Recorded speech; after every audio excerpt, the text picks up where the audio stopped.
kulanti wacan oo wanaagsan daawadayaal halkani waa madasha ugaaska tube waa mar kale iyo qaybtii labaad ee barnaamijkeenii taxanaha ahaa ee ma ogtahay daawasho wanaagsan. maantana waxaynu kusoo qaadan doonaa 10 qodob ama 10 dhacdo oo xiiso leh. ka bogasho wanaagsan. ma ogtahay in xanuunada ugu badan ee ku dhaca maskaxda bini'aadanka ay yihiin warwarka iyo walaaca? ma ogtahay maroodigu waa xayawaanka keliya ee ka mida xayawaanka loo yaqaano naasleyda isla markaana aan boodi karin? ma ogtahay in maalin kasta oo ka mida maalmaha ay meel adduunka ka midi ku jirto fasax maalmeedkooda caadiga?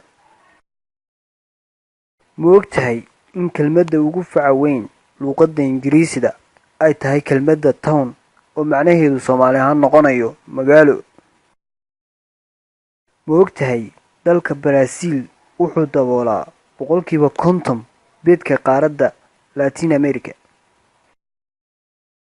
ma ogtahay 42% oo ka mid ah ragga iyo 25% oo ka mid ah dumarka ma maydhaan gacmahooda marka ay ka soo baxaan suuliyada dadweynaha ama waxa afka qalaad lagu dhaho public toiletska? ma ogtahay maroodigu wuxuu seexdaa 4 ama 5 saacadood 24 saacadood ee ay ka kooban yihiin habeenka iyo maalintu? ma ogtahay warshadaha ku yaala dalka China waxay soo saaraan 70% ka mid ah alaabta caalamka lagu isticmaalo? ma ogtahay guud ahaan dhulka Soomaaliya waxaa beerashada ku habboon 70.3?